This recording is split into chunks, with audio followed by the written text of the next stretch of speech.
اعوذ باللہ من الشیطان الرجیم بسم اللہ الرحمن الرحیم 18ویں پارے میں سورہ نور کی 26 آیات ہو گئی تھیں اور اللہ تعالی نے ان آیات میں حضرت عائشہ رضی اللہ عنہا کے سلسلے میں جو تہمت ان پہ اور حضرت صفوان رضی اللہ عنہ پہ لگائی گئی تھی، اللہ تعالی نے اس کا جواب بھی دیا اور اللہ نے یہ بات بھی ارشاد فرمائی کہ جو تہمت لگائی گئی تھی جن لوگوں پر بھی یہ سب کے سب بری ہیں، اور اللہ نے ان کو نہ صرف بخشش فرمائی ہوئی ہے بلکہ اس کے ساتھ ساتھ اللہ نے ان کے لیے عزت کے ساتھ روزی کا بھی بندوبست کیا ہے۔ اور حضرت عائشہ رضی اللہ عنہا کے فضائل اور مناقب کی بات عرض کی تھی کہ وہ کس قدر حضور اقدس صلی اللہ علیہ وسلم کے قریب تھیں، اور حضرت عائشہ رضی اللہ عنہا کے مناقب میں وہ روایت بھی قابل ذکر ہے جو ابن ابی ملیکہ رحمۃ اللہ علیہ نے حضرت عبداللہ ابن عباس رضی اللہ عنہما کے حوالے سے نقل کی ہے، اور مسند احمد میں وہ روایت آئی ہے کہ حضرت عائشہ رضی اللہ عنہا کا جب آخری وقت آیا تو یہ ان کی منقبت اور ان کے لیے جو 16 آیات اللہ نے نازل کی، ان تمام چیزوں کے باوجود ان کا حال یہ تھا کہ حضرت عبداللہ ابن عباس رضی اللہ عنہما ان کی عیادت کے لیے آئے، اور یہ بات صاف ظاہر تھی کہ اب ان کا انتقال ہونے والا ہے، مرض کی نوعیت ایسی ہو گئی تھی، تو انہوں نے فرمایا کہ اس دروازے کو جو بھی اب دستک دے نہ کھولنا، اور ان کو گمان میں تھا کہ اب جو دستک دیں گے تو حضرت عبداللہ ابن عباس رضی اللہ عنہما آئیں گے، اور حضرت عائشہ رضی اللہ عنہا نے انہیں آنے کی اجازت نہیں دی، اور پھر جو آپ کے باقی بھتیجے تھے انہوں نے عرض کیا کہ وہ آپ کے بڑے اچھے بیٹے ہیں ابن عباس رضی اللہ عنہما، انہیں آپ اجازت دے دیں کہ وہ اندر آئیں۔ تو حضرت عائشہ رضی اللہ عنہا نے کہا چھوڑو اس بیٹے کی تعریف کو، مت اس کی تعریف اور یہ چیزیں بیان کرو، اور میں اس کی اجازت نہیں دوں گی۔ پھر اور لوگ بھی اصرار کرتے رہے اور دستک بھی ہوتی رہی، یہاں تک کہ آپ نے عبداللہ ابن عباس رضی اللہ عنہما کو اجازت دی، اور جب وہ اندر آئے تو انہوں نے کہا کہ آپ ہماری ماں ہیں، ام المومنین ہیں، سب ایمان والوں کی ماں ہیں، اور آپ مجھ پر شفقت کا ہاتھ رکھ دیں اور میرے لیے نرمی مہربانی اس کا اظہار فرمائیے، اور آپ کے پیدا ہونے سے بھی پہلے اللہ نے آپ کی تقدیر میں یہ لکھ دیا تھا کہ آپ رسول اللہ صلی اللہ علیہ وسلم کی بیوی ہوں گی۔ پھر انہوں نے بہت تعریف کے جملے کہے اور کہا کہ رسول اللہ صلی اللہ علیہ وسلم کو آپ سے محبت تھی، اور رسول اللہ صلی اللہ علیہ وسلم انہی چیزوں سے محبت فرماتے تھے جو پاکیزہ ہوں، تو گویا کہنے کا مقصد یہ ہوا کہ آپ پاکیزہ ہیں۔ اور پھر وہی روایت جو صحیح بخاری کے حوالے سے آئی تھی کل، ابن عباس رضی اللہ عنہما نے کہا کہ آپ سچائی کے پہاڑوں کے پاس اب پہنچ جائیں گی، اور بس ایک موت حائل ہے، درمیان میں حجاب ہے، اور یہ حجاب اٹھ گیا تو آپ کے والد یعنی حضرت ابوبکر رضی اللہ عنہ مجسم سراپا صدق اور سچائی تھے، اور آپ کے شوہر یعنی رسول اللہ صلی اللہ علیہ وسلم بھی سچائی تھے، اور موت آپ کے اور ان لوگوں کے درمیان اب رکاوٹ ہے، اور یہ رکاوٹ جب اٹھ گئی تو آپ ان کے پاس تشریف لے جا رہی ہیں، ان کی خدمت میں حاضری ہوگی، اور پھر وہ رات بھی آپ کو یاد ہوگی جب آپ کا ہار گم ہو گیا تھا، اور اس ہار کی گمشدگی میں اللہ نے مسلمانوں کے لیے بڑی خیر رکھی، اور تیمم کی آیت اللہ نے نازل فرمائی۔ پھر انہوں نے اور تعریف کی اور انہوں نے کہا کہ آپ ایسی ہیں جس کے لیے اللہ نے سورہ نور میں تعریف کی، اور ان آیات کا حوالہ دیا جو آیات 26 نمبر پر مکمل ہوئی ہیں، اور انہوں نے یہ بھی کہا کہ تمام مساجد میں دن اور رات میں لوگ ان آیات کو پڑھتے ہیں، یعنی علم والے جانتے ہیں کہ جب یہ آیات پڑھی جاتی ہیں تو آپ کی منقبت، آپ کی تعریف، آپ کی عفت، آپ کی پاکیزگی ان لوگوں کے دلوں میں آتی ہے۔ تو آپ نے کہا کہ بس یہی چیز تھی جس سے میں روکتی تھی، یعنی یہ آئیں گے اور میری تعریف کریں گے، اور یہی چیز ہے جس کو میں منع کرتی تھی۔ تو انہوں نے کہا عبداللہ ابن عباس رضی اللہ عنہما کے بیٹے، میری تعریف چھوڑ دو، بس کاش میں مٹ جاتی، اور کاش میں ایسی ہو جاتی کہ کنت نسیا منسیا، لوگ بھول بسر چکے ہوتے، بھولی بسری ہو گئی ہوتی، لوگوں کو یاد بھی نہ ہوتا کہ عائشہ نام کی کوئی عورت اس دنیا میں آئی تھی۔ یہ چیز ہے جو صحیح ترین موقف ہے کہ انسان ساری بشارتوں اور ساری عبادتوں اور حتیٰ کہ اسے دنیا میں فرشتے بھی آ کر خوشخبری دے دیں اور جنت میں اسے اپنے خیمے نظر آنے لگیں، تو بھی بندہ اللہ کی بے نیازی سے اور اللہ تعالی کی گرفت سے اپنے آپ کو بری نہ سمجھے، اور جب تک ایمان پہ موت نہ آ جائے کوئی چیز ایسی نہیں ہے جو قابل اطمینان اور قابل بھروسہ ہو، کیونکہ انسان کچھ نہیں جانتا کیا چیز اس کو پیش آنی۔ اور عبداللہ ابن عباس رضی اللہ عنہ یہ وہی ہیں جنہوں نے حضرت عمر رضی اللہ عنہ کی وفات سے پہلے تعریف کی، اور حضرت عمر رضی اللہ عنہ نے اس وقت ان سے یہی کہا جو حضرت عائشہ رضی اللہ عنہ نے فرمایا، اور انہوں نے کہا کہ لا علیہ ولا علیہ، نہ تو میری نیکیاں اور نہ ہی میرے گناہ، میں تو چاہتا ہوں کہ راسم براسن، سر بسر چھوٹ جاؤں، برابر سرابر بس سب چیزیں ہو جائیں، اور اللہ تعالی مجھ سے سوال نہ کرے۔ میں ڈرتا ہوں اس چیز سے جو اب موت کے بعد میرے سامنے آئے گی۔ تو یہ آدمی کی حالت ہونی چاہیے کہ اسے تمام تر نیکیوں کے ساتھ یہ کھٹکا لگا ہی رہے موت تک کہ دیکھیے آخری لمحے میں کیا چیز پیش آتی ہے، انسان ایمان لے کے اس دنیا سے جاتا ہے یا کسی اور حالت پر مرتا ہے۔ اس لیے قرآن پاک کی ان آیات میں جو اللہ تعالی نے ان کی تعریف کی ہے، یہ اتنی واضح اور صاف آیات ہیں کہ شیعہ علماء تک نے حضرت عائشہ رضی اللہ عنہا کی برات کا ذکر بھی کیا، اور انہوں نے کہا کہ ام المومنین رضی اللہ عنہا کی منقبت اور تعریف میں یہ آیات نازل ہوئی ہیں۔ تبرسی جس کے متعلق یہ روایات بھی ملتی ہیں کہ وہ قرآن کریم کو پورا نہیں جانتے تھے، اور ان کا خیال یہ تھا کہ قرآن جو پورا تھا وہ امام غائب کے پاس ہے، اور اب ہمارے پاس جو قرآن ہے یہ ناقص ہے۔ اتنی چیزوں کے باوجود مجمع البیان جو انہوں نے تفسیر لکھی ہے، ان آیات پر جب پہنچے ہیں تو وہ کہتے ہیں کہ اللہ تعالی نے حضرت عائشہ رضی اللہ عنہا کو بری کر دیا، یعنی ان کی برات کا پاکیزگی کا اظہار کیا، اور اللہ ان کے صبر کرنے پر انہیں اجر دے گا، اور اس کے ساتھ ساتھ تہمت لگانے والوں کو خدا وہ سزا دے گا مستحقو جس کے وہ مستحق تھے، بالاسم الذی ارتکبوہا اس گناہ کی وجہ سے جو انہوں نے کیا ہے، فی امرہا حضرت عائشہ رضی اللہ عنہا کی ذات پر تہمت لگانے کا جو انہوں نے گناہ کیا، خدا انہیں اس چیز کی سزا دے گا۔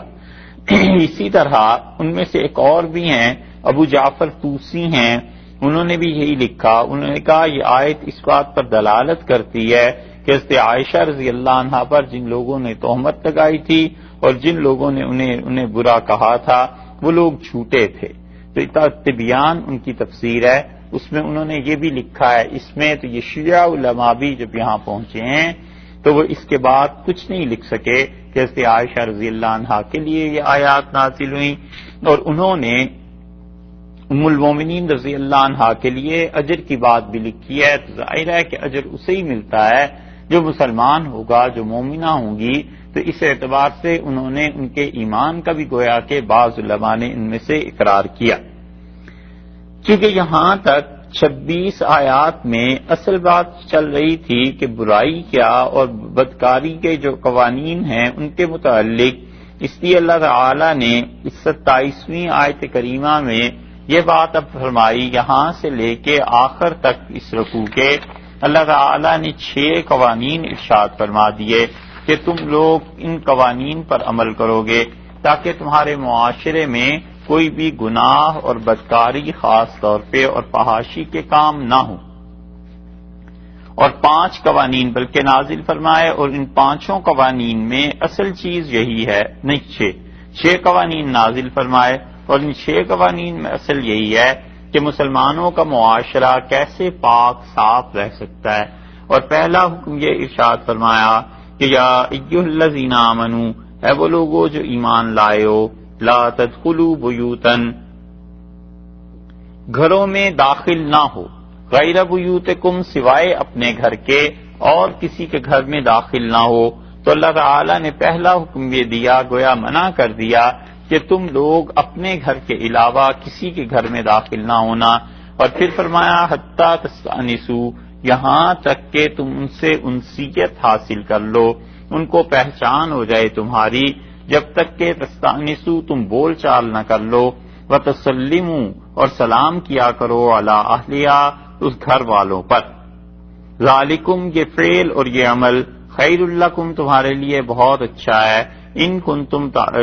ذالکم خیر لکم، یہ تمہارے لیے بہت اچھا ہے، لعلکم تذکرون، اور اس کی وجہ یہ ہے کہ تم اس چیز کو شاید تم یاد رکھو، یعنی اس پہ عمل کرتے رہنا.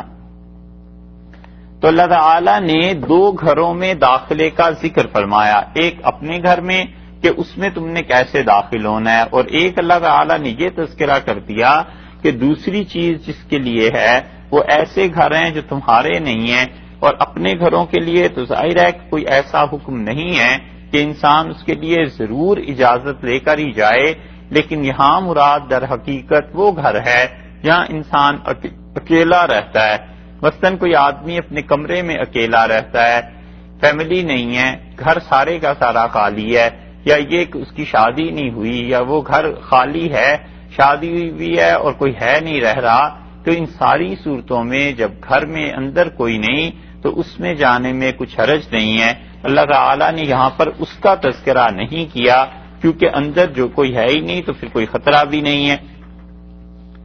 اس کے بعد 2 طرح کے گھر ہو گئے، اور ایک گھر وہ ہے جہاں فیملی رہتی ہے، حتیٰ کہ اپنی بیوی کیوں نہ رہتی ہو اور ماں باپ ہی کیوں نہ رہتے ہوں، اس کے متعلق بھی اصل میں حکم یہی ہے کہ وہاں پر بھی انسان جب جائے تو اسے چاہیے کہ کوئی نہ کوئی ایسی چیز ہونی چاہیے جس سے پتہ چل جائے کہ کوئی آ رہا ہے. اس لیے اس کا ترجمہ یہ کیا گیا ہے کہ حتی تستأنسوا، یہاں تک کہ تم بول چال کر لو، بات کر لو.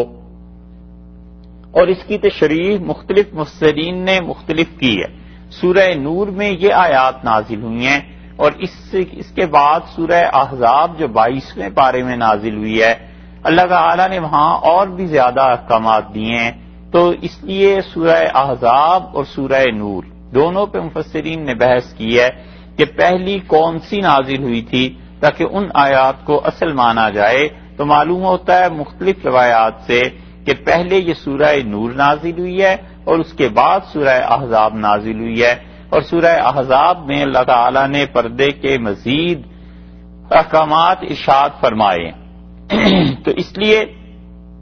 سب سے پہلے تو یہاں ایمان والوں کو خطاب کیا جو مردوں کے لیے ہے کہ یا ایھا الذین آمنو، اے ایمان والو، مگر عورتیں بھی اس میں شامل ہیں. جیسے کہ عام طور پہ اللہ تعالی مردوں کو خطاب کیا کرتے ہیں قرآن میں اور عورتیں اس کے ضمن میں شامل ہوتی ہیں. تو اس لیے صحابہ کرام رضی اللہ عنہم میں عورتوں اور مردوں کا سب کا معمول یہ تھا کہ وہ اس آیت کریمہ پر عمل کرتے تھے اور اب تک اسی آیت پر عمل کرنا چاہیے. حضرت ام ایاس رضی اللہ عنہا کی روایت ابن کثیر نے لکھی ہے، وہ کہتی ہیں کہ ہم 4 عورتیں عام طور پہ حضرت عائشہ رضی اللہ عنہا کے پاس جاتی تھیں، پڑھنے کے لیے، تعلیم حاصل کرنے کے لیے ہی جانا ہوتا تھا، مسائل پوچھنے کے لیے جانا ہوتا تھا. اور وہ کہتی ہیں کہ ہم ان کے دروازے پہ رکتی تھیں اور جب وہ اجازت دیتی تھی ام المومنین رضی اللہ عنہا تو پھر ہم ان کے گھر میں داخل ہوتے تھے۔ تو ایک قسم کے گھر تو بالکل مستثنا ہو گئے، کمرے ہو گئے، گھر ہو گیا جس میں اندر ہے ہی کوئی، اور دوسرا گھر یہ ہے کہ یہ جو آیت کے عموم سے اس لیے معلوم ہوتا ہے کہ کسی کے گھر میں جانے سے پہلے یہ عورتیں صحابہ رضی اللہ عنہم میں یہ اسی طرح کرتی تھی، اجازت لیتی تھی۔ اور تیسرا بلکہ موطا امام مالک میں بھی ایک روایت آئی ہے،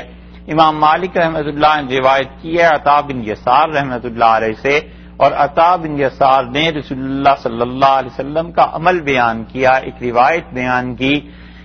یہ جتنے تابعین ہیں جب یہ روایت بیان کریں ڈائریکٹ رسول اللہ صلی اللہ علیہ وسلم سے تو یہ روایت مرسل کہلاتی ہے۔ اس کا مطلب ہے درمیان میں وہ صحابی رضی اللہ عنہ کا واسطہ چھوڑ دیتے ہیں، اور تابعی کہتا ہے کہ رسول اللہ صلی اللہ علیہ وسلم نے یہ کیا، تو اگر تابعی سچا ہے وہ اس کا اعتماد ہے تو اس کی حدیث کو ہمیشہ مانا جاتا ہے، کیونکہ درمیان میں صحابی رضی اللہ عنہ کا نہ ہونا کوئی معنی نہیں رکھتا۔ وہ تو ہمارا عقیدہ ہے اہل سنت والجماعت کا کہ صحابہ رضی اللہ عنہ سب کے سب سچے تھے، اسی لیے موطا میں مرسل روایت آتی ہے عطا بن یسار رحمۃ اللہ علیہ کی، اور انہوں نے کہا کہ ایک شخص نے رسول اللہ صلی اللہ علیہ وسلم سے پوچھا کہ اللہ کے رسول میں اپنی والدہ کے گھر میں جاؤں تو کیا وہاں بھی مجھے اجازت لینی چاہیے؟ تو رسول اللہ صلی اللہ علیہ وسلم نے فرمایا وہاں بھی تم اجازت لے لیا کرو۔ یہ واجب فرض کے درجے میں تو اگرچہ نہیں، لیکن احتیاط اسی میں کہی گئی ہے کہ وہاں بھی اجازت لے لی جائے۔ اس نے کہا اللہ کے رسول میں تو اپنی والدہ کے ساتھ ہی گھر میں رہتا ہوں، تو رسول اللہ صلی اللہ علیہ وسلم نے فرمایا اگرچہ تم ان کے ساتھ سارا وقت رہتے ہو تو بھی جب تم جاؤ تو گھر میں جانے سے پہلے اجازت لے لیا کرو۔ اور پھر آپ نے فرمایا فرض کر لو کسی وقت وہ کپڑے تبدیل کر رہی ہیں تو تم کیا اس حالت میں دیکھنا انہیں پسند کرو گے؟ یہ اس لیے سمجھا دیا کہ اس آیت سے یہ ثابت ہوتا ہے کہ اللہ تعالیٰ نے فرمایا کہ ایسے گھر جن گھروں میں تم جاتے ہو یا تو وہ ایسے گھر ہیں جن میں تمہارے علاوہ ہے ہی کوئی نہیں، تم اکیلے رہ رہے ہو یا فیملی نہیں ہے تو بس اس میں تو کسی سے اجازت لینی ہی نہیں ہے، مگر ایسا گھر جہاں پر بہن بھائی رہتے ہیں، ماں باپ رہتے ہیں، حتیٰ کہ بیوی بھی رہتی ہے تو بھی اجازت لینا مستحب ہے، اچھا ہے۔ اس کی مختلف صورتیں، گھنٹی جیسے کوئی بجا دے تو پتہ چل جاتا ہے کہ فلاں آیا ہے، گاڑی ہے اس کا ہارن کسی نے بجا دیا، گھر والوں کو اندازہ ہو جاتا ہے کہ فلاں آدمی آیا ہے، اس کا وہ اس طرح کا ہارن بجاتا ہے۔ لیکن اس ہارن بجانے میں بھی بات یہ ہے کہ اگر اس کے محلے والوں کو، ہمسایوں کو تکلیف ہوگی تو وہ ایسے نہ کرے۔ عبداللہ ابن مسعود رضی اللہ عنہ کہتے تھے میں کبھی اپنے گھر میں نہیں گیا مگر یہ کہ اگرچہ میرے گھر میں میری بیوی ہوتی تھی مگر میں جب دروازے سے داخل ہوتا تھا تو انہیں کبھی سلام کر لیتا تھا، اور فرماتے تھے کہ اس طرح کہ میں کھانسی کر لیتا تھا تاکہ انہیں پتہ چل جائے کہ وہ آ گیا ہے، اور وہ کوئی چیز مجھے نہ بتانا چاہیں یا چھپنا چاہیں، کسی چیز کو چھپانا چاہیں جو ان کی مرضی میں ہے تو وہ اس چیز کو کور کر سکیں۔ یہ عبداللہ ابن مسعود رضی اللہ عنہ کی وہ اہلیہ بھی کہتی ہیں کہ جب وہ آتے تھے تو وہ ہمیشہ ایسے کرتے تھے اور کہتے تھے کہ میں تم لوگوں کو ایسی حالت کسی میں بھی نہیں دیکھنا چاہتا جو مجھے خود ہی ناگوار گزرے۔ تو یہ اخلاق کی بہت بڑی بات ہے کہ بیوی ہونے کے باوجود انہوں نے فرمایا کہ میں نہیں چاہتا تم لوگوں کو کسی ایسی حالت میں دیکھوں جو حالت مجھے ناگوار گزرے، اور تمہیں اس چیز کا خیال ہو تو تم اس حالت کو تبدیل کر لو۔ مثلا بہت سے لوگ ہوتے ہیں گھروں میں جاتے ہیں، اہلیہ ہیں، وہ کسی خاص چیز کو کسی چیز کو پسند نہیں کرتے، مثلا وہ یہ نہیں پسند کرتے کہ جب میں جاؤں تو بیوی اس وقت بھی فون کر رہی ہے، بیوی اس وقت بھی بیٹھ کے ٹی وی دیکھ رہی ہے، کوئی چیز ایسی۔ تو اس کا فائدہ یہ ہے کہ انسان جب جائے گا اور اجازت لے لے گا تو وہ اس حالت میں اس کو نہیں دیکھے گا جس کی وجہ سے اسے غصہ آ جائے، پارا چڑھ جائے اور چیخنے چلانے لگے۔ یہ بہت سی چیزیں ایسی ہیں، اس لیے شریعت نے بتایا ہے کہ چاہے وہ اپنے گھر میں جائے پھر بھی اسے چاہیے، بہتر یہی ہے کہ وہ اجازت لے لے، واجب نہیں ہے لیکن مستحب۔ لفظ یہ اللہ تعالیٰ نے ارشاد فرمایا کہ حتی تستأنسوا وتسلموا علی اہلہا، یعنی یہاں تک کہ تم ان کے ساتھ واقفیت پیدا کر لو۔ استیناس یا انس، محبت، وحشت کے مقابلے میں ہے یہ لفظ کہ انہیں وحشت نہ ہو، اچانک آ جانے سے، تو ان کے ساتھ ایسا تعلق ہو. دو کام فرمائے،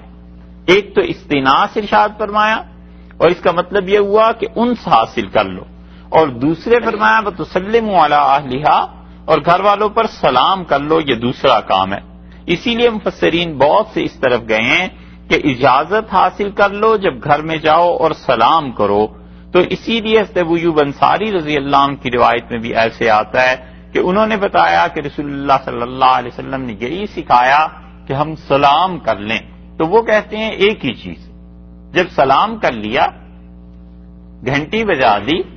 کوئی اور ایسی چیز ہوئی جس سے مقصد پورا ہو گیا کہ گھر والوں کو خبر ہو جائے، تو بس ٹھیک ہے. وہ کہتے ہیں دونوں کام ایک ہی طرح بھی ہو سکتے ہیں. سلام کیا تو یہ اجازت کا طلب کرنا بھی ہو گیا، اطلاع دینی بھی ہو گئی کہ میں آ رہا ہوں، یہ اپنے گھر کی بات ہے. جبکہ اپنے ہی سارے عزیز، اپنی یعنی ایسے رشتے ہیں جیسے ماں، بہن، بیٹی، یہ لوگ رہتے ہیں، بچے رہتے ہیں، یہ اس کے متعلق ہے. جو علیحدہ گھر ہیں ان کے متعلق اور چیز آ رہی ہے. اسی لیے اس کے متعلق یہ ہے جو اوروں کے گھر ہیں، اللہ تعالیٰ نے فرمایا کہ غیر بیوتکم حتی تستانسوا وتسلموا علی اہلہا. یہ تیسری قسم کے بھی گھر آ گئے نا. ایک تنہائی والے گھر جہاں اکیلا کوئی رہتا ہے، کوئی سلام نہیں، کچھ نہیں، دروازہ کھولا چلے گئے. ایک وہ گھر جہاں اپنے بہن، بھائی، ماں باپ، بیوی، یہ لوگ رہتے ہیں. تیسرے گھر جن کے ساتھ رشتہ داری ہے، جن کے ہاں پردہ ہے، جن کے ہاں جانے سے پہلے اجازت لینا ضروری ہے، ان کے لیے فرما دیا کہ وہاں پر تو تم اجازت لوگے. یہ اجازت لینا اس معنی میں اگر کریں گے تو یہ واجب ہے، اس لیے کہ وہ کسی اور کا گھر ہے. تو فرما دیا کہ پہلے اجازت لو اور اس کے بعد تم کیا کرو گے، ان پر سلام بھی کرو. امام بخاری رحمۃ اللہ علیہ نے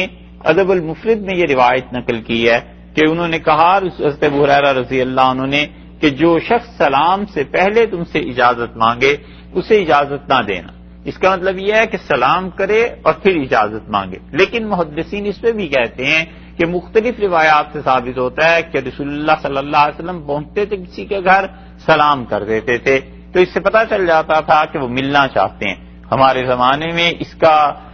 ایک اور طریقہ بھی ہے، وہ یہ کہ لوگ کارڈ بھیج دیتے ہیں، یہ بھی اسی کے قائم مقام ہے. گھنٹی بجا دیتے ہیں، یہ بھی اسی کے قائم مقام ہے. کوئی نوکر کوئی اور ہوتا ہے، سیکرٹری ہوتا ہے، اسے بتا دینا کہ میں فلاں صاحب سے ملنا چاہتا ہوں. یہ سب کے سب طریقے ایک ہی ہیں. حضرت جابر رضی اللہ عنہ کہتے ہیں کہ میں نے رسول اللہ صلی اللہ علیہ وسلم کو دیکھا اور میں نے جانا چاہا آپ کے پاس، اور میں نے دروازہ کھولا اور چلا گیا. تو رسول اللہ صلی اللہ علیہ وسلم نے مجھے سکھایا، اور نبی کریم صلی اللہ علیہ وسلم نے فرمایا کہ جاؤ اور دیکھو پہلے تم سلام کرو. اور وہ کہتے ہیں جب میں نے دروازہ کٹکھٹایا تو حضرت صلی اللہ علیہ وسلم نے پوچھا کون؟ تو میں نے کہا انا، میں. تو آپ نے باہر آ کے مجھ سے فرمایا کہ انا میں. کیا مطلب؟ تو گویا برا منایا. اس سے پتا چلتا ہے کہ آدمی تعارف بھی ایسا کرا دے جس تعارف سے وہ جان جائیں کہ کون آیا. کئی مرتبہ نام ملتے جلتے ہوتے ہیں، تو ایسا نام بتا دے جس سے دوسروں کو اطمینان ہو جائے کہ فلاں آدمی ہے، اسے اجازت دینی ہے، ملنے کے لیے آئے یا نہ آئے. یہ ساری چیزیں شریعت نے سکھائی ہیں. اور لفظ بھی مناسب استعمال کرے. حدیث میں آتا ہے، جابر رضی اللہ عنہ کی روایت میں آتا ہے، وہ کہتے ہیں کہ ایک آدمی آیا اور اس نے بنو عامر کا تھا، وہ قبیلے کا، اور اس نے آ کے ناک کیا نبی کریم صلی اللہ علیہ وسلم کے دروازے پہ، اور اس نے کہا علی جو. اب اس کا صحیح ترجمہ تو ہے کیا میں گھس جاؤں اس گھر میں، لفظی طور پہ ولوج کہتے ہی اسے. تو رسول اللہ صلی اللہ علیہ وسلم نے بڑا برا بنایا اس لفظ کا، اور آپ نے فرمایا کہ یہ شخص جانتا نہیں ہے، اور فرمایا جاؤ باہر اور اسے سکھاؤ. اسے کہو کہ السلام علیکم کہے، اور پھر کہے کہ ادخل، کیا میں آپ کے پاس آ جاؤں، یہ گھس جاؤں اس گھر میں، یہ کیا طریقہ ہوا. تو رسول اللہ صلی اللہ علیہ وسلم الفاظ کی بھی تربیت فرماتے تھے یہ لفظ بولنا ہے، یہ لفظ نہیں بولنا. یہ ساری کی ساری تربیت کا حصہ تھا. اسی لیے حدیث میں آیا ہے نا، آپ نے کہا بڑی بری سواری ہے جو لوگ اس پہ سوار ہو جاتے ہیں، اس سواری پہ، جو کہتے ہیں کہ زعموا لوگوں کا خیال یہ ہے، لوگوں کا فلاں مسئلے میں خیال یہ ہے، تو برا منایا. یا تو تحقیق سے بات کرو، اگر تمہیں تحقیق نہیں ہے اور بہت بڑا امر، بہت بڑا کام ہے، جیسے ملک کی پالیسی ہے، جیسے کسی شخص کی کیریئر کا مسئلہ ہے، جیسے کسی شخص کی عزت بے عزتی، ان چیزوں کا مسئلہ ہے جو اہم چیزیں ہیں، اس میں آدمی ہمیشہ کیئر کرتا ہے دوسرے کے متعلق رائے دینے میں. اب یہ کہنا کہ لوگوں کا خیال کیا ہے، تو لوگ تو اس کے دشمن بھی ہیں، تہمت بھی لگا سکتے ہیں، اس پہ تم اس آدمی کے متعلق دوسروں کے ذہن میں کیوں شبہات ڈالتے ہو؟ اسی طرح رسول اللہ صلی اللہ علیہ وسلم نے یہ تربیت کی کہ الفاظ مناسب بولو. لوگ بولتے تھے انگور کو کرم، تو کرم کا مطلب فضل، مہربانی، اللہ تعالی کی رحمت. تو چونکہ یہ بناتے تھے شراب، اور شراب کو سمجھتے تھے کرم ہے، یہ فضل ہے، بہت اچھی چیز ہے، تو اس لیے انگور کو بھی کرم کہتے تھے. تو رسول اللہ صلی اللہ علیہ وسلم نے اس کو منع کر دیا، کیونکہ آپ کے خیال مبارک میں آیا کہ یہ یہی چیز ہے کہ شراب انہوں نے پینی ہے، اور اس کی وجہ سے انگور کو بھی وہی نام دے دیا کہ یہ کرم ہے، کیونکہ شراب جو انگور کی تھی بہت قیمتی اربوں میں سمجھی جاتی تھی. تو اس لیے آپ نے کہا کہ اسے عنب کہا کرو، جو اصل اس کا نام ہے، کرم اسے کیوں کہتے ہو؟ اسی طرح سلام کے معاملے میں یہ فرما دیا کہ دیکھو اس طرح نہیں ہے. تو بہتر چیز یہ ہے کہ اجازت لینے والا خود اپنا نام لے کے اجازت طلب کرے. حضرت عمر رضی اللہ عنہ کی روایت میں یہ آتا ہے، حضرت عمر رضی اللہ عنہ گئے، حاضر ہوئے رسول اللہ صلی اللہ علیہ وسلم کی خدمت میں، اور انہوں نے جا کر عرض کیا، سلام کیا، اور سلام پیش کرنے کے بعد کہا کہ اللہ کے رسول عمر آیا ہے اور کیا آپ کی خدمت میں حاضر ہو سکتا ہے؟ رسول اللہ صلی اللہ علیہ وسلم نے اجازت دی. اسی طرح اس حدیث میں بھی آتا ہے جو اس دن آئی تھی کہ حضرت عمر رضی اللہ عنہ نے بلال رضی اللہ عنہ کو کہا کہ جائیں اور رسول اللہ صلی اللہ علیہ وسلم سے میرا سلام کہو، اور کہو عمر آنے کی اجازت چاہتا ہے. یہ سب الفاظ ایسے ہیں جو کہ صحیح چیزیں ہیں. حضرت ابو موسیٰ اشعری رضی اللہ عنہ حضرت عمر رضی اللہ عنہ سے ملنے گئے. حدیث میں آیا انہوں نے کہا، سلام کیا، اور انہوں نے کہا ھذا ابو موسیٰ، ابو موسیٰ آپ سے ملنے آیا. پھر کہا السلام علیکم الاشعری، پھر سلام کیا اور کہا وہی ابو موسیٰ جو اشعری ہے قبیلے سے. تو واضح کر دیا ابو موسیٰ نام کا ممکن ہے کوئی اور آدمی بھی ہو. اور حضرت عمر رضی اللہ عنہ کو اس سے گویا تشویش ذہنی طور پر نہ ہو کہ پتہ نہیں کون سا ابو موسیٰ ہے یہ، تو انہوں نے اشعری کہہ کے تعین کر دیا کہ میں حاضر ہوا ہوں. اسی لیے اس معاملے میں بڑا برا طریقہ ہے کہ آدمی یہ کہے کہ میں آیا ہوں. ٹیلی فون پہ کوئی پوچھتا ہے کون بول رہا ہے تو کہتا ہے میں بول رہا ہوں.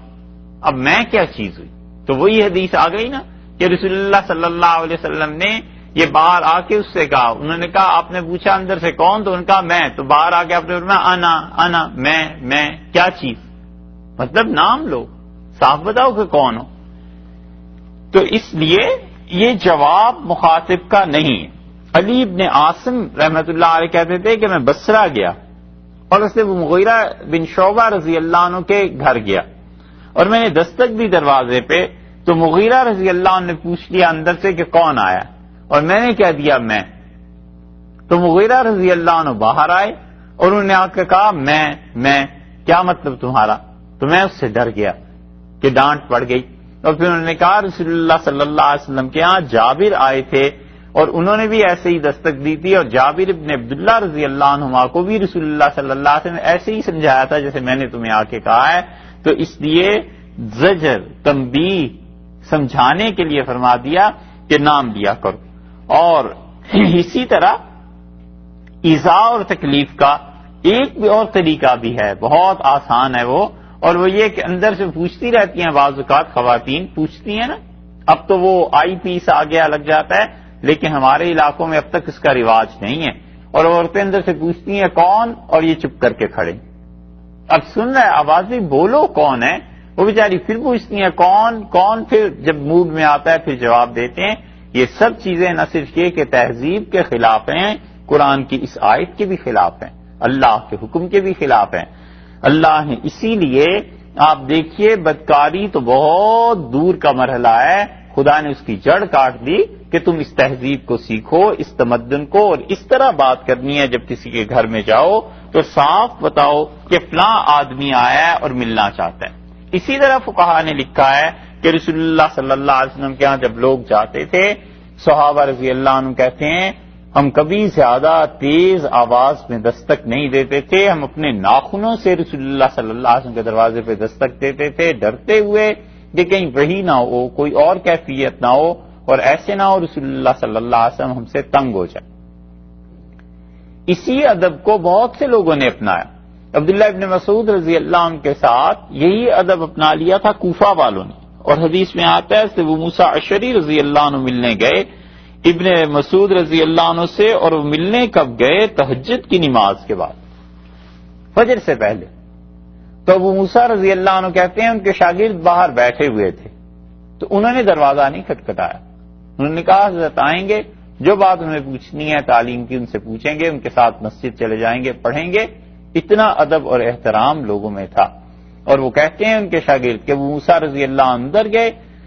اور پھر جب باہر آئے تو ابن مسعود رضی اللہ عنہ بڑے غصے میں تھے۔ انہوں نے کہا ابھی تو رسول اللہ صلی اللہ علیہ وسلم کے کپڑے پرانے نہیں ہوئے، ابھی تو ان کے کھانے پینے کے برتن ہمارے سامنے موجود ہیں، اور اتنی جلدی اس امت نے بدعات کو اختیار کرنا شروع کر دیا ہے۔ یہ جن لوگوں کا تم ذکر کر رہے ہو کیوں نہیں نکال دیا تم نے انہیں مسجد سے؟ انہیں نہیں پتا کہ رسول اللہ صلی اللہ علیہ وسلم نے کوئی ایسی تلقین نہیں کی ہے جیسے وہ شخص جو تم بیان کر رہے ہو ممبر پہ بیٹھ کے لوگوں کے ساتھ کر رہا ہے۔ اور ابن مسعود رضی اللہ عنہ نے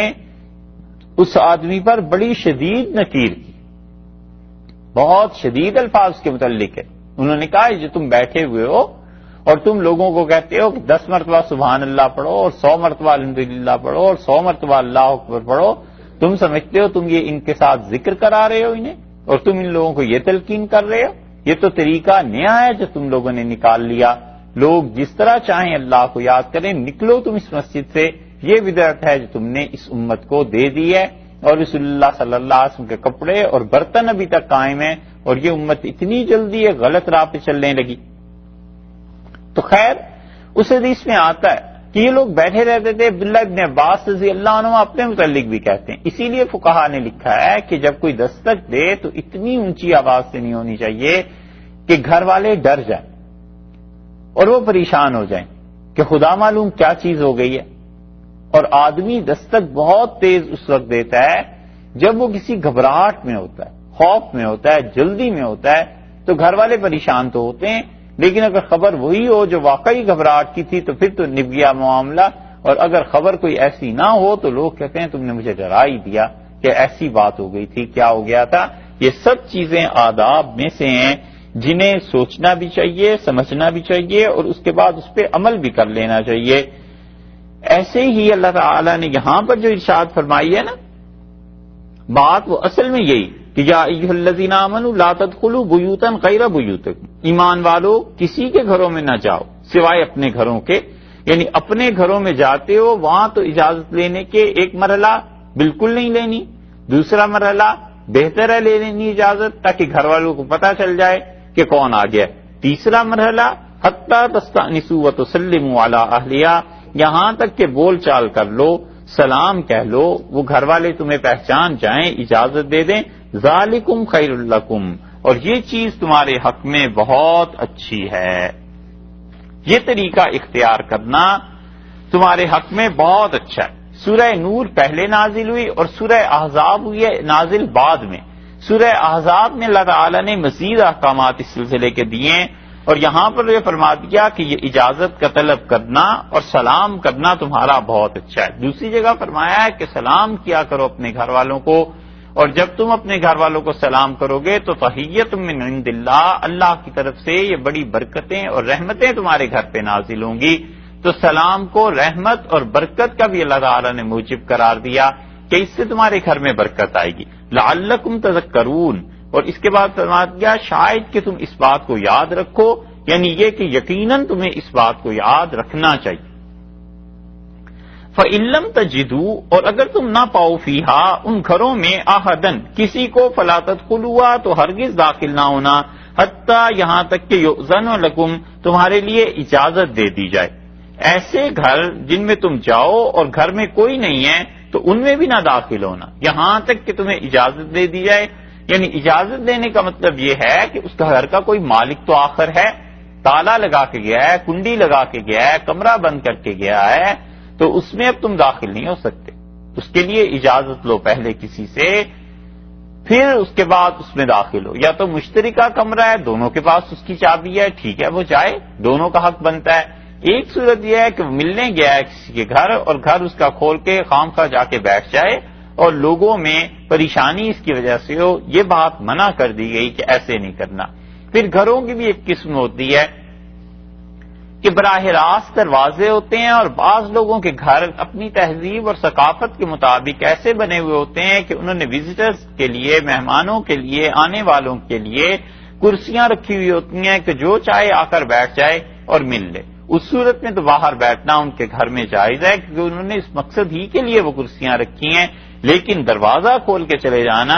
اللہ نے فرمایا ان سے اجازت لینی پڑے گی. اب وہ اجازت مثلاً فون سے لے لیتا ہے، مثلاً کسی اور طریقے سے، یا کوئی کہہ دیتا ہے کہ چابی فلاں جگہ پڑی ہوگی اور آپ چابی لے لیں اور ہمارا گھر کھول کے اندر کمرے میں ڈرائنگ روم میں بیٹھ جائیں، میں آ رہا ہوں. اس طرح کی بہت سی صورتیں ہوتی ہیں، ان صورتوں میں درست ہے، وگرنہ اجازت نہ ہو تو کسی کے گھر میں نہیں جا سکتے. وَإِن قِيلَ لَكُمْ، اور اگر تمہیں کہا جائے مُرْجِعُوا، لوٹ جاؤ،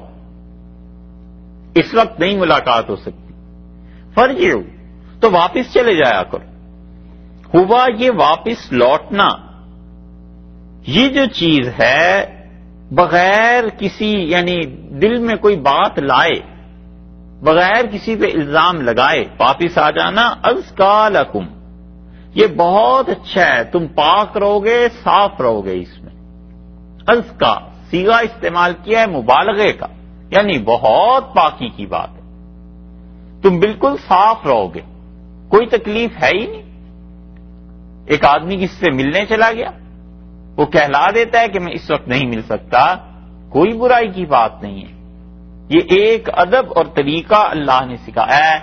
مسلمانوں نے اس طریقے کو بھی گم کر دیا ہے. کسی کے ہاں چلے جائیں بغیر وقت طے کیے اور وہ شخص نہ ملنا چاہتا ہو تو اس کی تو ایسی آفت آ جاتی ہے کہ بس پھر اس کی اگلی نسلیں بھی یاد رکھتی ہیں کہ فلاں فلاں کی گھر گیا تھا، ملنے کے لیے نہیں آئے، ہم اتنی دور سے آئے تھے. اللہ نے کہا فرجعوا، لوٹ جاؤ. ذالک ازکا لکم، اور یہ جو لوٹنا ہے تمہارا، ہوا ازکا لکم، یہ تو بہت ہی پاکی کی بات. جواب میں اس نے کہہ دیا کہ اس وقت ملاقات نہیں ہو سکتی، حالات ایسے ہیں، وقت ایسا ہے، اس کی مصروفیات ایسی ہیں، تو کوئی ایسی بات نہیں ہے، لوٹ جانا چاہیے. اب وہاں جم کر بیٹھ جائے یہ بھی درست نہیں، اور برا مانے تو بھی درست ہے. اسلاف ایسے تھے کہ ایک صحابی رضی اللہ عنہ کہتے تھے مجھے ساری زندگی تمنا رہی کہ قرآن کی اس آیت پہ عمل ہو جاتا، تو میں مختلف لوگوں سے ملنے جایا کرتا تھا، لوگ دروازہ کھول دیتے تھے، مجھے افسوس ہوتا تھا، میں کہتا تھا کوئی تو ایسا ملے جو کہے کہ واپس چلے جاؤ، اس وقت نہیں مل سکتے، تو اس آیت پہ عمل ہو جائے. وہ ایسے اچھے لوگ تھے. رسول اللہ صلی اللہ علیہ وسلم ملنے کے لیے گئے، اور حدیث میں آتا ہے قیس ابن سعد کہتے ہیں کہ رسول اللہ صلی اللہ علیہ وسلم نے سلام کیا اور ہمارے والد نے دروازہ نہیں کھولا. پھر دوسری مرتبہ، پھر تیسری مرتبہ، حتیٰ کہ رسول اللہ صلی اللہ علیہ وسلم لوٹ گئے تو میرے والد سعد رضی اللہ عنہ نے جا کے رسول اللہ صلی اللہ علیہ وسلم سے چمٹ گئے اور کہا اللہ کے رسول آپ کا گھر ہے، آپ تشریف لائیں. آپ نے کہا میں نے تو 3 مرتبہ سلام کیا تھا، اجازت چاہی تھی. ان کا ہم سن رہے تھے، لیکن میں نے اس لیے جواب نہیں دیا کہ میں نے کہا زیادہ سے زیادہ آپ کی زبان مبارک سے سلامتی ہمارے گھر میں آ جائے. اب زیادہ دعا کر دیں گے، 3 مرتبہ دعا کر دیں گے، کوئی برا نہیں مانتا تھا. حضرت عمر رضی اللہ عنہ سے ملنے گئے، حضرت ابو موسیٰ اشعری رضی اللہ عنہ، اور انہوں نے جا کر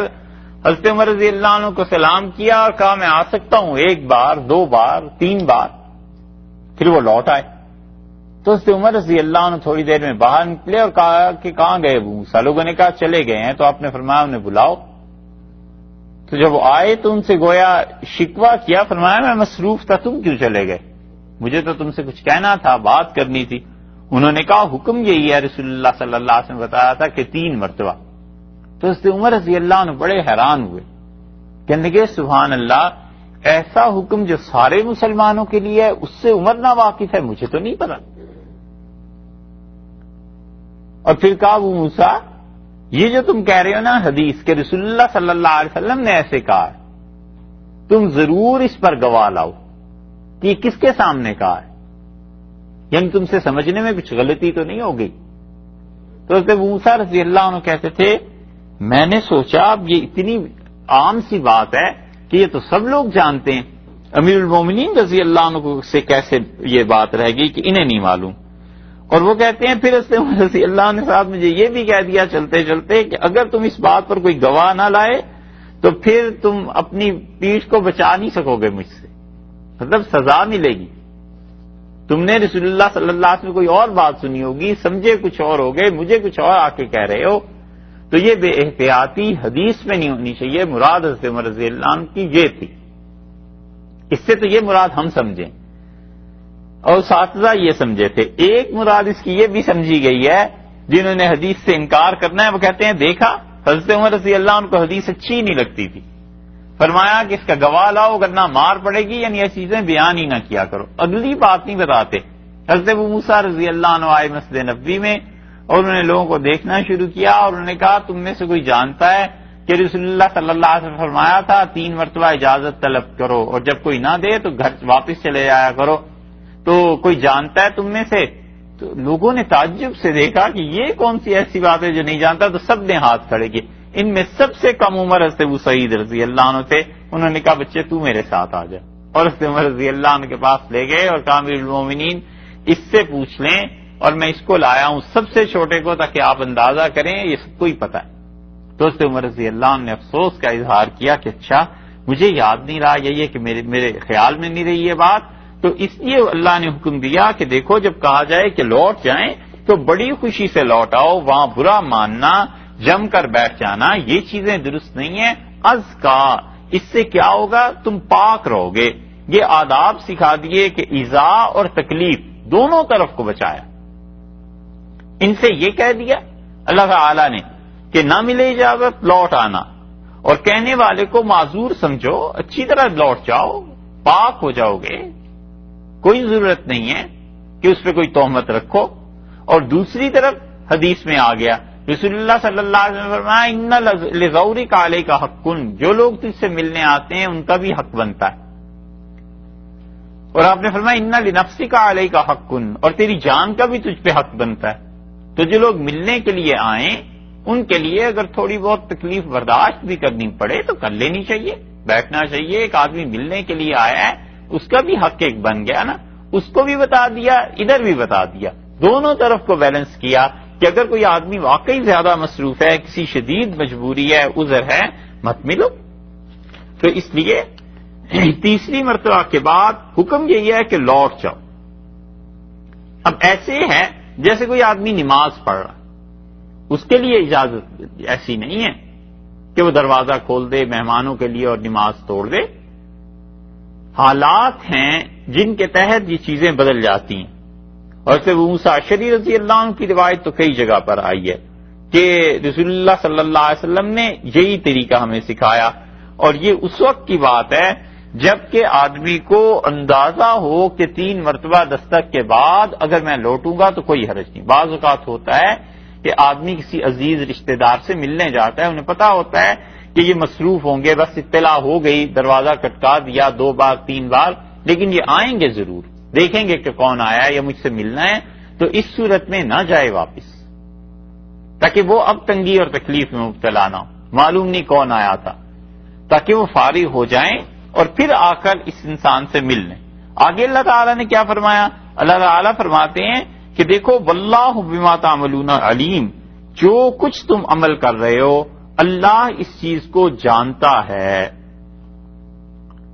یعنی اگر اس آدمی نے تکبر کی وجہ سے اجازت نہیں دی، وہ تمہیں حقیر سمجھتا ہے، تو اللہ جانتا ہے کہ اس کی نیت کیا تھی، اور اگر کوئی واقعی عذر تھا تو بھی اللہ جانتا ہے۔ تمہیں کوئی حق نہیں ہے کہ اس کے بارے میں بدگمانی سے کام لو۔ واللہ بما تعملون علیم، اللہ تعالیٰ خوب جانتا ہے، اللہ کو علم ہے جو کچھ کہ تم عمل کرتے ہو۔ تو جب تک کسی عمل کا واضح طور پر قرینہ ثبوت نہ سامنے آ جائے، دوسرے سے بدگمانی کرنا درست نہیں ہے۔ ممکن ہے وہ کسی ضروری کام میں مصروف ہو تو اس وجہ سے وہ تم سے اب نہ مل رہا ہو، تو کوئی ایسی بات نہیں ہے، لوٹ جاؤ۔ لیس علیکم جناح، اور کوئی گناہ نہیں ہے تم پہ، ان تدخلوا بیوتا، ان گھروں میں جانے پر، غیر مسکونۃ، جہاں پر لوگ آباد نہیں ہوتے۔ متاع کے لغوی معنی کسی چیز کا برتنا، استعمال کرنا، اس سے فائدہ اٹھانا. تو مراد یہ ہو گئی کہ اللہ تعالیٰ نے فرمایا لیس علیکم جناح ان تدخلوا بیوتا غیر مسکونۃ فیہا متاع لکم، اور ان گھروں میں جانے میں بغیر اجازت کے بھی جہاں پر لوگ نہیں بستے کوئی حرج نہیں ہے، جبکہ وہاں پر تمہارے لیے نفع کا سامان ہے، تم نے جن چیزوں سے فائدہ اٹھانا ہے. تو وہاں پر جانے میں کسی کی اجازت کی ضرورت نہیں. مسجد ہے، کسی سے پوچھنے کی ضرورت نہیں. خانقاہ ہے، عام شاپنگ سینٹرز ہیں، یہ ساری چیزیں غیر مسکونۃ فیہا متاع لکم، اور اس میں تمہارا کاروبار ہے، تمہارا نفع ہے. دکان ہے اپنی، گودام ہے، رہائش گاہیں ہیں، مسافر خانے ہیں، اسپتال ہیں، یہ ڈاک خانے ہیں، بہت سی چیزیں ایسی جس کو بنایا ہی پبلک کے لیے گیا ہے. اللہ نے فرمایا کسی سے پوچھنے کی ضرورت نہیں ہے، وہاں تمہیں آرام سے چلے جاؤ. اور وہاں پر جب اوقات مقرر ہوتے ہیں، اس میں بھی خیال کر لینا چاہیے کہ جب اوقات مقرر ہوتے ہیں کہ اتنے سے اتنے بجے تک جانا ہے تو اتنے سے اتنے بجے تک ہی جائے، اس کے بعد اور اس سے پہلے نہ جائے. اسی طرح ان اداروں میں جا کر بعض اوقات لکھا ہوتا ہے پرائیویٹ رومز، اس میں جانے کی کسی کو اجازت نہیں، وہاں پر بھی یہ حکم نہیں آئے گا. ایسے ہی بعض ادارے ایسے ہوتے ہیں جو جانے اور جانے کے لیے وہاں پر ٹکٹ لینا پڑتا ہے، تو وہاں پر بغیر ٹکٹ کے جانا یہ جائز نہیں ہے. پلیٹ فارم پہ ٹکٹ لیتے ہیں کہ کوئی آ رہا ہے پیسنجر، اس کو جانے کے لیے، یہاں تو پتہ نہیں لیکن ہمارے یہاں تو ہوتا ہے، یہاں بھی ہے قانون، یہاں کوئی نہیں، ہمارے یہاں ہے. تو اس لیے اس کے لیے بھی حکم یہی ہے کہ وہاں پہ پیسے دے اور ٹکٹ لے اور اس کے بعد اندر جائے. یہ طریقہ ٹھیک نہیں ہے، حتیٰ کہ ایسی چیز ہے، ایسا گناہ ہے کہ اگر کبھی کسی نے کیا ہو تو اتنے پیسے گورنمنٹ کے خزانے میں پہنچانے چاہیے، کیونکہ وہ قومی نقصان ہے اور اس کی اجازت کسی نے نہیں دی، اور وہ اللہ کے ہاں پوچھی جائے گی. بات یہ نہیں ہے کہ اس نے ساری پبلک کا نقصان کر دیا تو خدا کے ہاں کوئی نہیں پوچھے گا، اللہ کے ہاں اس کی پوچھ ہوگی. اس لیے اللہ تعالی نے یہاں پر جب یہ فرما دیا کہ فیہا متاع لکم، اور اس میں جو چیز ہے تمہارے فائدے کی ہے، تو پھر تم جا سکتے ہو. یعنی ایسی چیزیں جو رفاع عامہ کے کام آتی. اسی سے ملتی جلتی چیز ٹیلی فون بھی ہے کہ ٹیلی فون کے متعلق اب یہ نئے دور کی ایجاد ہے، لیکن فقہا نے اور مفتیوں نے اسے پرانے مسائل سے اس کا قیاس نکالا ہے. وہ کہتے ہیں ہر ٹیلی فون کا جواب دینا واجب نہیں، اس لیے کہ وہ اتنی عام چیز ہے کہ آدمی اس میں بسا اوقات مجبور ہو جاتا ہے. کتنے فون اٹھائے دن میں کسی آدمی کے لیے؟ یا تو کوئی لمٹ ہو نا کہ 10 فون اٹینڈ کر سکتا ہے، 20 فون، وہ بھی کوئی لمٹ مقرر ہی نہیں ہو سکتی، کچھ پتہ نہیں ہوتا. تو کہتے ہیں ہر فون اٹھانا یہ واجب نہیں ہے شرعن. ہاں اخلاقیات کے دائرے میں ہے کہ انسان جواب دے، اور ہر فون کا جواب جب واجب نہیں ہے، ضروری نہیں ہے، تو جو لوگ اپنا میسج ریکارڈ کراتے ہیں اس کو سننا چاہیے اور اس کے مناسبت سے جواب دینا اچھی بات ہے. یعنی یا تو ٹیلی فون سے کر لے، یا پتہ ہے کہ اب انہوں نے فون کیا ہے تو ابھی 1 گھنٹے میں ملاقات ہو جائے گی، پھر جا کر بات کر لوں گا، یا پتہ ہے کہ ای میل کرنی ہے، یہ ای میل کر دیتا ہے. یہ ساری چیزیں ایسی ہیں کہ وہ فرض اور واجب کے درجے میں ٹیلی فون کی گھنٹی بجنا، اس کا جواب دینا، یہ اس درجے کی چیز نہیں ہے. اس کی دلیل انہوں نے یہیں سے لی ہے کہ اللہ تعالیٰ نے فرمایا جب تمہیں کہا جائے کہ لوٹ جاؤ تو پھر لوٹ جانا چاہیے. اور مزاج دیکھنا چاہیے. ایک یہ بھی ہے کہ پتہ ہوتا ہے اپنے دوستوں کا، عزیزوں کا، کہ وہ آدمی مصروف ہے، 6-7 گھنٹیاں بھی بجتی ہیں تو آخر فون اٹھا ہی لیتے ہیں، بات کر لیتے ہیں. ایک پتہ ہوتا ہے کہ 2-3 گھنٹیوں سے زیادہ وہاں پر بڑی مشکل ہو جاتی ہے، مزاج ایسے ہی ہے، کوئی بیمار ہے تو اس کے یہاں اتنی زیادہ، یا رات دیر کا وقت ہو گیا ہے، اب اس وقت مناسب نہیں ہے فون کرنا. یہ سب کی سب چیزیں انسان کے خود سمجھنے کی ہیں. اور اسی طرح جب آفت کہیں آ جاتی ہے، مصیبت آ جاتی ہے، کسی گھر میں بھی آ جائے تو وہاں پہ اجازت لینے کی ضرورت نہیں. مثلا آگ لگ جائے تو ایمرجنسی ہے، وہاں کسی سے اجازت نہیں لے گا اور لوگوں کو جا کر بچائے گا. اس کے لیے یہ آیات میں فقہا نے خاص طور پہ زمانہ قدیم میں لکھا تھا کہ کہیں قحط پڑ گیا ہے اور لوگ مر رہے ہیں، طاعون ہے، وبا پھیل گئی ہے، لوگ اچانک مرنا شروع ہو گئے ہیں، تو وہاں کسی سے اجازت لینے کی ضرورت نہیں، وہاں دوسروں کے گھروں میں جا کر بغیر ان کی اجازت کے بھی انہیں موت سے بچانا، ایسی چیزیں کرنی چاہیے۔ تو یہ اللہ تعالی نے پہلا قانون جو تھا یہ مرتب کر دیا کہ تم کسی کے گھر میں جب بغیر اجازت کے جاؤ گے نہیں اور آزادانہ آنے جانے پہ پابندی لگ جائے گی، تو پھر جو اصل بات پیچھے سے چل رہی ہے بدکاری کی، اس کے چانسز اور کم ہو گئے۔ واللہ یعلم ما تبدون وما تکتمون، اور اللہ تعالیٰ خوب جانتا ہے جن چیزوں کو تم چھپا رہے ہو اور جن چیزوں کو تم ظاہر کر رہے ہو، خدا ان ساری چیزوں کو خوب جانتا ہے۔ دونوں حالتیں اللہ کے سامنے ہیں، ایک آدمی کسی چیز کو چھپاتا ہے وہ بھی خدا جانتا ہے، جو چیز چھپانے کی نہیں ہے ظاہر کرنے کی، ان چیزوں کو بھی خدا جانتا ہے۔ یہ سب چیزیں اس کے علم میں ہیں، اس لیے تم خود بھی ان چیزوں کے پابند